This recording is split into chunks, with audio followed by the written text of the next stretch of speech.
I'm going to open by apologizing for two related things. One, if I start sweating under these lights, well, I apologize for the shininess of my face and that visual. If you are hearing the sound of an oscillating fan in the background, I apologize for that, but I also need to have it on. We're in the middle of a heat wave where I'm at. I am being bullied by the temperature right now.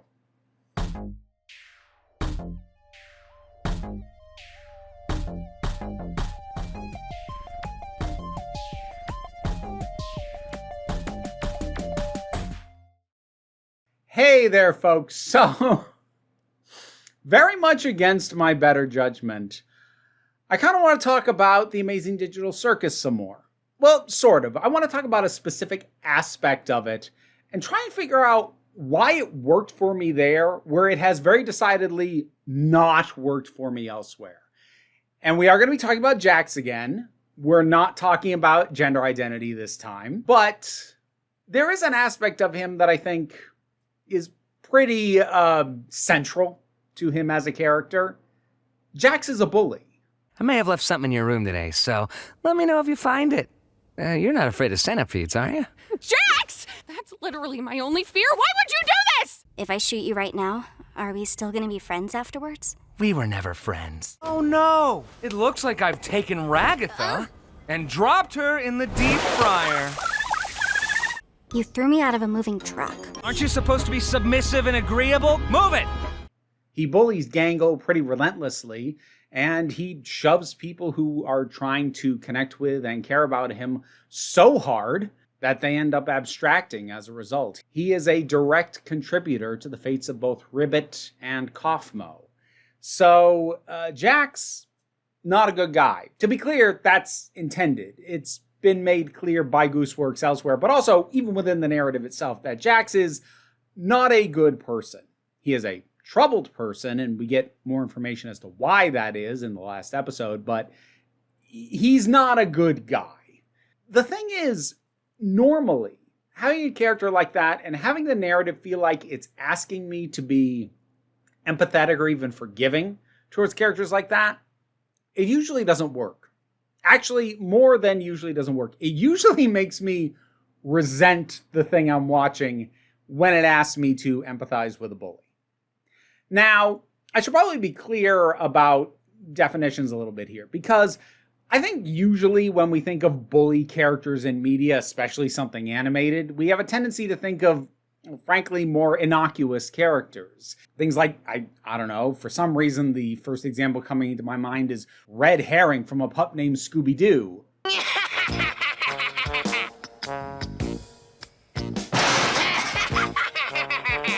These characters who basically exist to be an obstacle without necessarily being the villain. I think some examples in other media would be characters like Cordelia in Buffy the Vampire Slayer. Know your losers. Once you can identify them all by sight, they're a lot easier to avoid. Like, she is a character you are meant to like having around, and obviously she has the start of a journey and a redemption arc by the end of her time on Buffy, which goes further into, growing her as a person in Angel, up until Joss Whedon was a massive jackass and, did what he did with that character for very BS reasons, but we're not going to get into all that today. But, a character like Cordelia, or heck, to go to kids' media again, Bulk and Skull from Mighty Morphin Power Rangers. Like, they're not the bad guys. They're not the villains. They are bullies, though. That's not what I'm talking about, because those kinds of characters are pretty low-key. Like, to be clear, I'm not excusing bullying behavior for anybody, especially not in real life.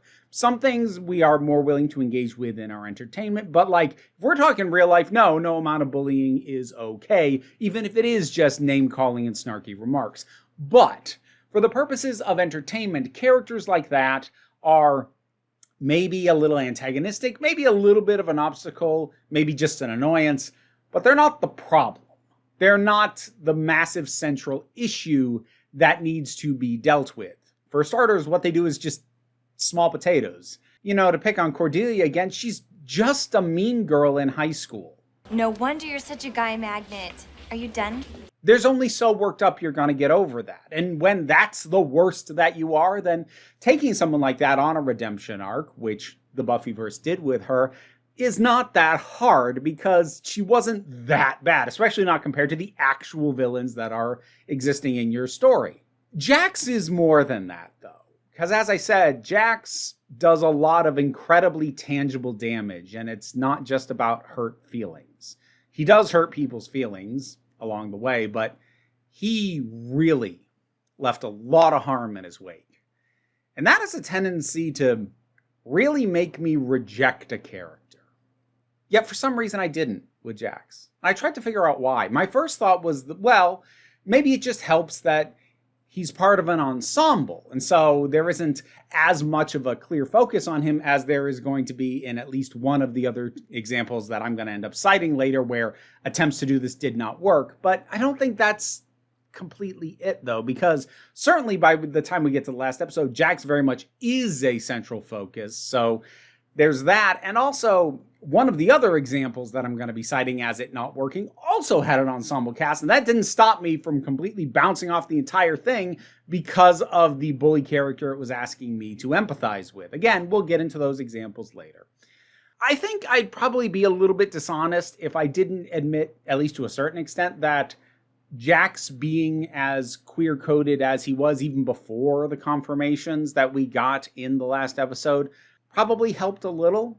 To put it bluntly, I think I recognized what it was that was making him like this as something that I have seen, including people who I love have been through experiences in that neighborhood along those lines, and that probably helped.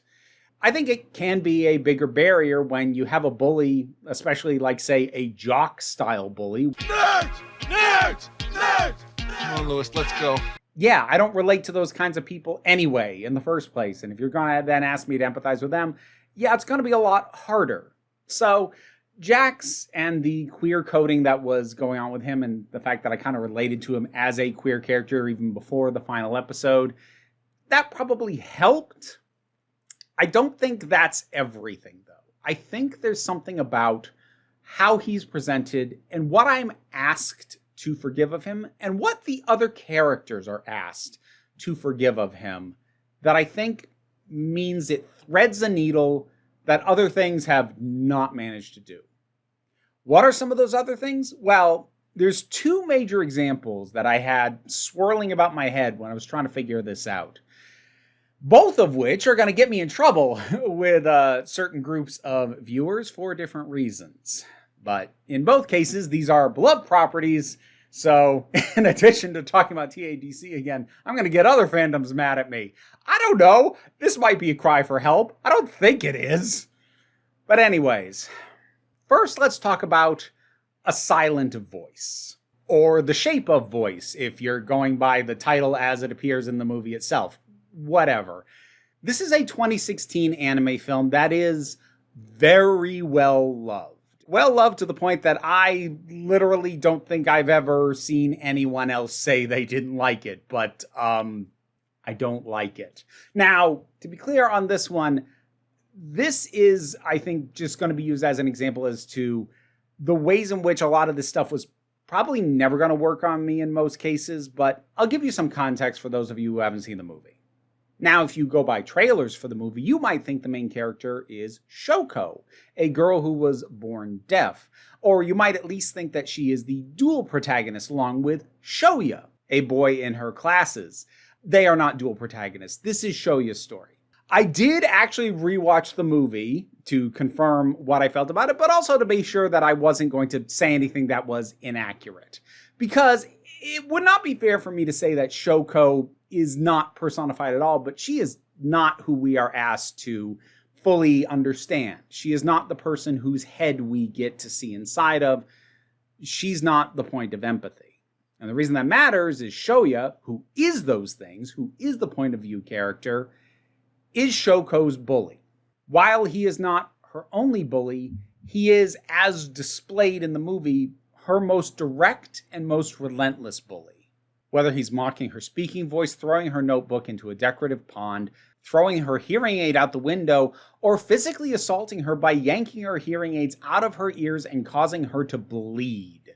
He is the most direct bully that she deals with. And when things finally get bad enough after 8, I think, different sets of hearing aids have gone missing or been destroyed, and Shoko has now been physically harmed. When the adults finally step in and do something, Shoya becomes the scapegoat of the rest of the class. Everyone else in the class was, if not an active participant, a passive observer who never did anything to help. That's absolutely true. And it is unfair that Shoya gets the brunt of all the blame and in fact gets ostracized by his classmates when they decide to blame him solely for everything. And yes, that is unfair.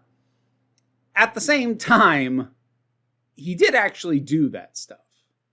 This is a situation of his own making. He becomes depressed as he feels more and more isolated, visualized through an X over other people's faces as he thinks he has absolutely no way to ever connect or relate with them. And that's what I mean when I say we have his perspective. That's literally how he sees people, and that's what we see. In fact, the movie opens with a bit of a flash forward, showing us that Shoya was very close to committing suicide. So it leads with an attempt at empathy, ideally to get the audience to go, oh, what happened to this young man that drove him to this point? Except it didn't work on me. Now, don't get me wrong. I didn't think that Shoya should kill himself. I didn't think he deserved to die.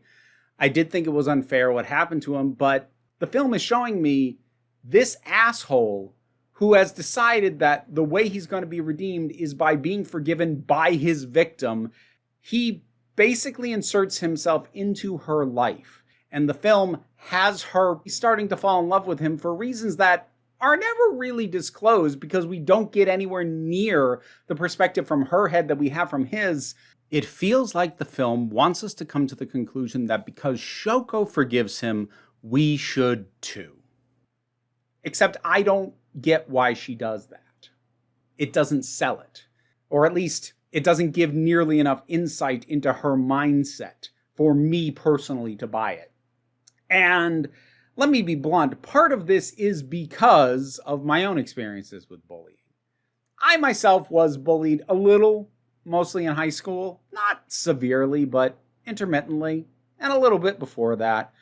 But the much more important thing is that I am the parent of a bullied child. And at this point, I have very little empathy for bullies.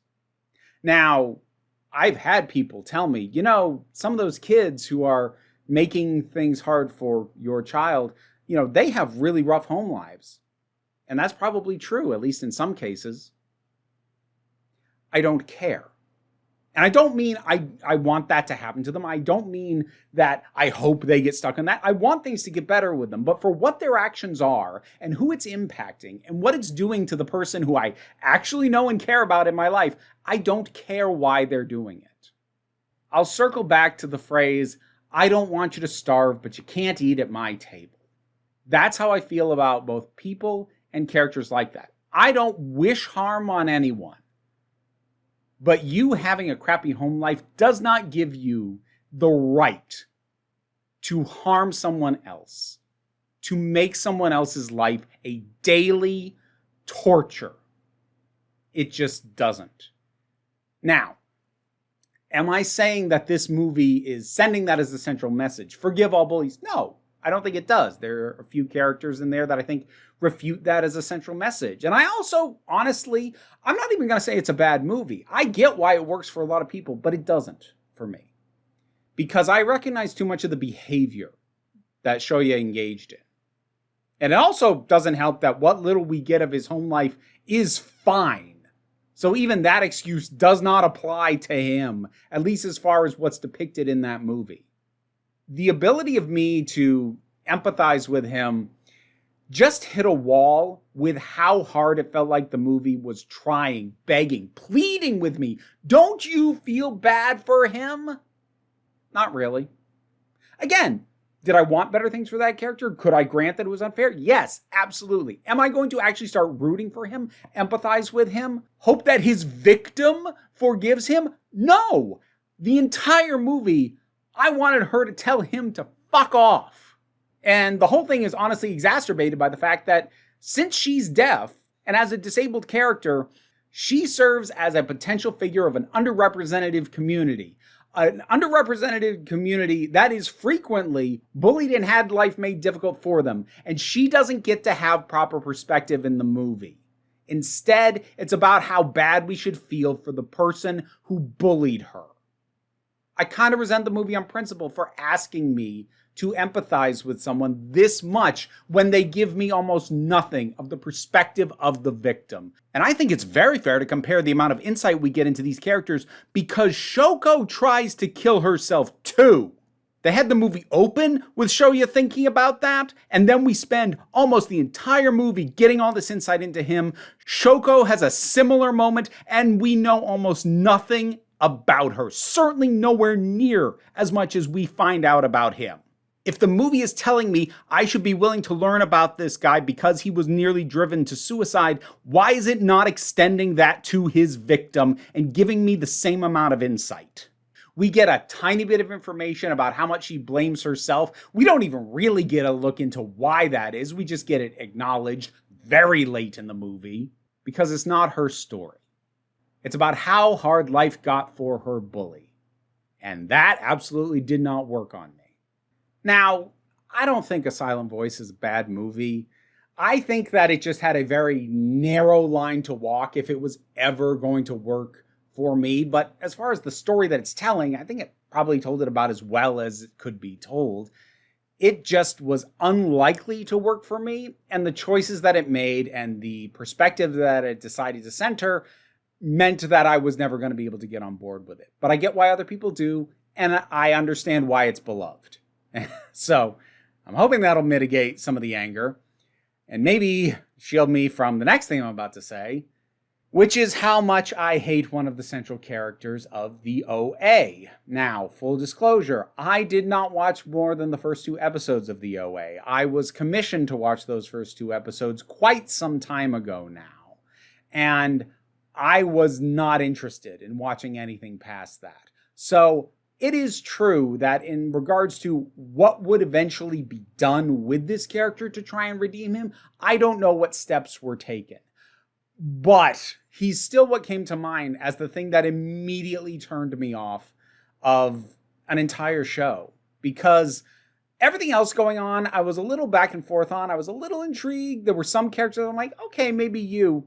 But realizing that the bully character of Steve was going to be central and that I was going to be asked to sympathize and empathize with him as the central character the OA was already doing, no. After what I saw of him, no, I refuse. So, let's talk about it. I'm not going to give nearly as much context on this because, as I say, I didn't see the whole thing.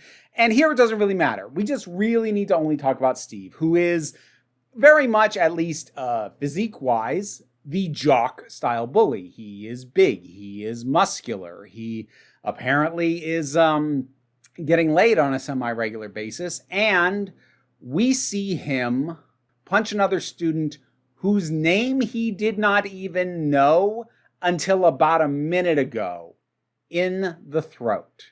This student is in choir. And in fact, Steve has heard him sing and knows how good his voice is. And out of an absolute BS sort of sideways kind of jealousy paired with toxic masculinity, paired with zero control over his anger problems, he punches Miles in the throat, seemingly full force. He could have killed him. And he walked away, and he didn't care. And I've checked the IMDb listings. Miles never appears again in the entire show. So anyone who feels inclined to defend the OA and claim that, oh no, they actually do redeem Steve, I am just going to cite the fact that they can't really, if in no way do they address what he did and who he did it to, because they never bother bringing that character back. I might severely question whether I would ever buy the idea that Miles would forgive Steve. But if you're going to ask me as an audience member to try and forgive him when never addressing again what he did to Miles, fuck you. Miles is treated with as much dignity and respect and importance as the wall we see Steve put a hole in with his fist. He is just there to demonstrate Steve's anger issues. He's not a person. Steve doesn't regard him as a person, and neither does the narrative. And when that happened, realizing that this show was going to ask me to be empathetic and forgiving and accept redemption of somebody like that, somebody who could have killed a person he didn't even know, who all he knew about him was that he was probably gay. No, I'm not going to do that. Now, granted, part of the reason why I was never going to do that is because I saw one of the movies that the star and co-creator of the OA made before the OA. It's a movie called Another Earth. I had already seen it before, and I hate Another Earth. And I hate it for a similar reason. While not strictly a bully character, the central character of that movie is also a terrible person. And she is a terrible person repeatedly. Without getting into everything going on with that movie, and just to kind of purge this rant from my system, the movie opens with the discovery of this mirror Earth in the sky. And this young woman driving home after having been drinking at a party, I'll note. She hears about this on the radio and she stares out her car window and looks up at the sky. She does not stop driving as she does this. Her head is fully out the car window and her eyes are nowhere near the road. And then we cut to a car with a man, his pregnant wife, and their young son. And she slams into them, killing the wife, her unborn child, and the son, and permanently injuring the husband. And what's more, the time between when we see her first stick her head out of the window of a moving car that she is driving and when the collision happens is a full minute. Now, you can argue with me about, well, it's not necessarily fully temporally related. Like, we see her stick her head out, and then we get the scene in the car right before the crash happens, but we could have moved back in time. She might have only had her head out of the car for 5-10 seconds of real time. You don't know. I don't care.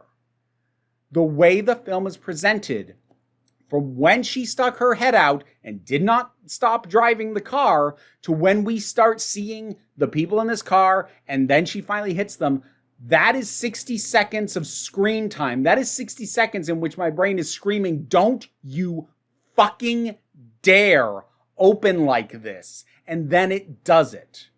This was beyond an avoidable accident. And then the plot of the movie largely has her, after getting out of jail and serving her time, she goes to try and apologize to this guy. First of all, she shouldn't be trying to go and see him at all. Leave him alone. You've wrecked his life already. She loses her nerve when he answers the door, and she instead says that she's offering cleaning services, and the first one's free, and then he can hire her after that. It's a little bit contrived. Obviously, she has not told him the thing that connects the two of them. But honestly, over the next, hour or so of the movie, it was almost working. Showing the way that his loss impacted him and the way that what she went through and what she'd done impacted her, and how that made them kind of good for each other in terms of understanding damage and being more understanding of each other, was starting to work. And then they started fucking. Her knowing full well who he is, that he would never be having sex with her if he knew who she was and what she had done. This is someone who you offend me by asking me to sympathize with. And that is the mentality of the people who made the OA. Yeah, I feel fully justified in writing that thing off. But coming back from that tangent, you can tell I still harbor a lot of anger for Another Earth. That movie pissed me off. But anyways, you have these other examples of bullies who do, not the exact same things. In the case of Steve, I would argue worse than Jax, but they're at least in the same zip code, ballpark, as what Jax does, as opposed to your more classic bully characters. Your Bulk and Skull, your Cordelia, your Angelica, your Jimbo Dolphin Kearney, your Francis, etc., etc. Jax is closer to Steve and Shoyo than he is to those kinds of characters. And yet, I felt like I was able to relate to Jax. What's the difference? I think one of the differences is that actually by the time that we get the backstory of Jax and why he's like this, he's basically already gone. As I mentioned when I talked about TADC before, exactly what abstraction is meant to represent is not 100% clear and kind of debatable, but what is very much the case is characters who have abstracted, which Jax has already done by the time we get any of his background, they are not the same people. They are gone. That person who they were is gone and can never be brought back. So within narrative, he's effectively died. He's not truly dead just because his abstracted form is still around, but he has effectively died because the characters within the digital circus can't die in the traditional sense, but abstraction is kind of viewed as an inevitability for all of them. At least up until the last episode, it's certainly viewed, portrayed, and talked about that way. We like to have a little funeral service to remember the people who abstract. And it's made clear that those who have abstracted cannot be put back the way they were. So it feels less like it is asking me to forgive him and then trust that he's going to be better and not keep doing this, as it is giving a eulogy for him. I think that's one thing that helps. Another thing that helps my perspective is that Jax isn't asking to be forgiven. He actually very explicitly thinks nobody should care about him. You're not supposed to miss me. You're not supposed to love me. This isn't how this is supposed to go. Now, I don't know whether or not Steve ever seeks forgiveness, since Miles never shows up again. I'm assuming not, at least not for some of the most egregious things I saw him do. But Shoya absolutely is seeking forgiveness. In and of itself, that could be part of a larger journey to try and be better, but in the movie, it honestly did feel to me like Shoya was putting the responsibility of his mental health and self-worth onto other people who he had hurt explicitly. Jax is not asking for anyone to care about him, but someone still does. Compared to Shoya, Jax not asking for forgiveness really does make a difference, and seeing Pomni extend kindness to him regardless makes sense because Pomni's a character who I have gotten to know way better than I do Shoko, whose actions still confuse me in a few instances, even on a rewatch. I think another thing that helps is it doesn't really ask all of the characters to forgive him. I mean, the main one who clearly does is Pomni. The impression that I had, at least, was that the other characters who are willing to help her with getting Jax into a space made just for his abstracted form and to help calm him down, they're doing it more for Pomni's sake than for Jax's. You weren't gonna try to take care of him all by yourself, were you? Like you guys keep saying, we're all in this together. You guys. That was my read, at any rate.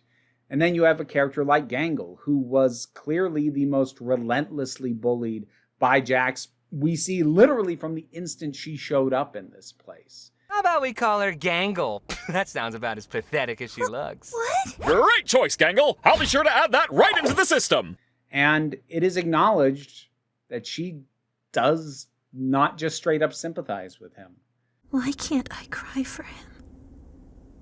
And then when he's given this space and shown some sympathy after the abstraction, that clearly hits Gangle in a way that is heavy and complicated. Doesn't get unpacked as much as it could or maybe even should have, but it's not just a big happy clappy, we all love Jax sort of thing. The degree to which we get redemption is more through Jax's real world parallel on the outside, a version of him who does appear to be getting better, but the Jax that we know didn't. That was his tragedy. And maybe that's the biggest difference. I'm not being asked to think of Jax as, someone who just made a mistake, or someone who had it rough, or somebody who just needs a chance and people to care about him. he's presented far more as a tragic tale of someone who maybe didn't have to be this, but also didn't know how to be any other way. Maybe he could have learned, maybe he could have done better, maybe he even came close, but he didn't. It's tragic, and it's sad. And it's not asking me to think, oh, poor bully. At least it doesn't feel like it. It feels like it's telling me this was a waste of a person's life. And I agree. And we get some of the reasons why Jax is the way that he is, or was, I suppose. And that does fill in the gaps, but it feels far more like an explanation than an excuse. While I'm centering this conversation on Jax as the positive example, I also want to take a few minutes to talk about BoJack Horseman. Now, at the time of recording, I haven't finished BoJack Horseman. That's why I'm not going to spend a ton of time on it. I'm almost through the 3rd season, and the titular character of BoJack is, well, he's a lot of things, but I think we could safely count bully among them. It may not be something he sets out with intent to do on any given day, but he engages in it pretty readily and casually. I don't want to get into a whole thing here. Then give me the muffins. No, because maybe now I want the muffins. And at least as far as I've gotten into the show, the narrative is not asking me to forgive him. And that's despite the fact that I have seen BoJack ask other characters to forgive him, including this rightfully legendary Season 1 moment. So, you're apologizing? Yes, I'm sorry. Okay, I don't forgive you. Not sure you get what's happening here. This could be the last time that No, I'm not going to give you closure. You have to live with the shitty thing you did for the rest of your life. You have to know that it's never, ever going to be okay. Where I'm at in the show, BoJack clearly would like to be forgiven for his transgressions, and he's fully aware of his flaws. But the narrative also makes it pretty clear that he is nowhere near a point where it is expected for the audience to think he's a decent guy. To say nothing of the other characters in the show, even though some of them do think that of him. Again, it feels far less like I'm being told how to feel about this, as compared to what I felt watching A Silent Voice, or Another Earth, or I suspect if I were to keep watching it, The OA, though of course I can't confirm that one, and I never will. I think the other thing is, we see Jax push away people who care about him and who it seems like, at least in small moments, maybe he cares about as well, but then he starts shoving them away. It's easier, at least for me, to empathize with someone who is self-destructive and hurting themselves almost as much as they're hurting other people. Not quite as much, but almost. As opposed to people who are just lashing out. Steve assaults practically a literal stranger. Shoya targets a girl who he doesn't know and who, for some reason, against all rationale, is willing to give him more acceptance and patience. Well, and or, honestly, in the early parts of the movie, they make her socially inept to a degree that I think stretches credulity, just so that they can have her keep showing up and trying to be friends with someone who clearly does not like her. But regardless, these aren't their friends or potential friends that they're pushing away. Even if you try and argue that with me, with Shoya and Shoko, she's the only one who's trying. He's been nothing but mean to her since day one, and the fact that she is trying to be his friend is borderline inexplicable as far as I'm concerned. But Jax, Ribbit was his friend. Kafma was his friend. Pomni was his friend. Gangle wasn't, but then we're not shown Gangle definitively being forgiving towards him the way that we are with, say, Pomni. And I think that understanding and just the feel, and I know it's kind of a cheap thing to cite vibes as a reason that one thing works and another one doesn't, but sometimes that's what it is. The energy and the feel and the vibes that I get off of The Amazing Digital Circus is that I got told about Jax so that I could understand him, not necessarily so that I would forgive him or empathize with him. It didn't feel like the narrative needed me to forgive him. It really felt like the narrative needed me to forgive Shoya, and I strongly suspect that would have been the case with the OA, because that was definitely the case in Another Earth. Maybe the difference is confidence. Having the confidence just to present what you have and not feel like you're directing me to feel a very specific way about it. At least nowhere nearly as strongly as I felt it in something like A Silent Voice. This is something that I'll probably continue mulling over even after this video goes up. But it was something that I wanted to talk through. Because yeah, bullies are not something that I have a lot of sympathy for. Especially realistically depicted bullies. Especially bullies who do more than just the name calling. Even the name calling can be hard for me depending on what the narrative asks me to feel about them. Because again, I'm too close to people who have been deeply harmed by that behavior. Asking me to be forgiving of it is a lot. And somehow it worked in TADC when it hadn't really before. What are your thoughts on any of this?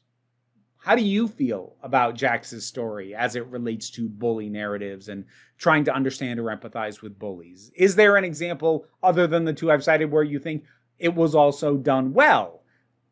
I don't know. Whatever your thoughts might be, even if you just want to yell at me for not liking A Silent Voice and the OA, whatever your thoughts are, drop them down in the comments. Let's talk about it. Patreon pays the bills and enables me to do this as my living. It also gets you access to certain patron-only videos, which are also up for YouTube members, and gets you early access to videos like this. Even if you can't help me out that way, like, share, subscribe, also keep the channel going and growing, but don't worry too much about it. Because what I want you to remember is that you are beautiful, you are valid, and you are loved.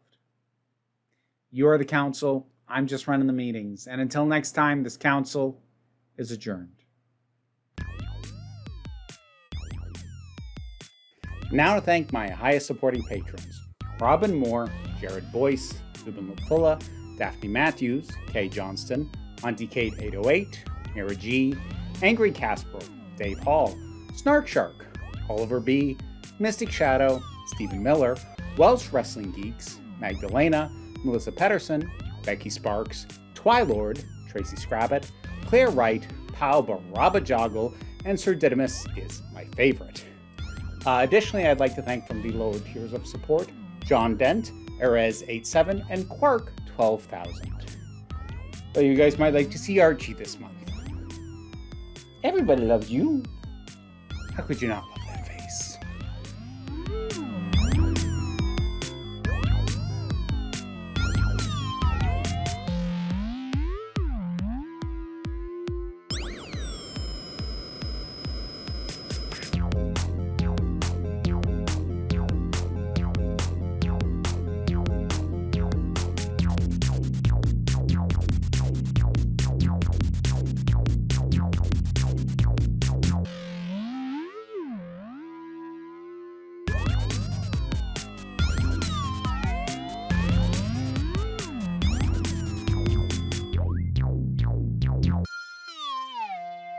Yeah.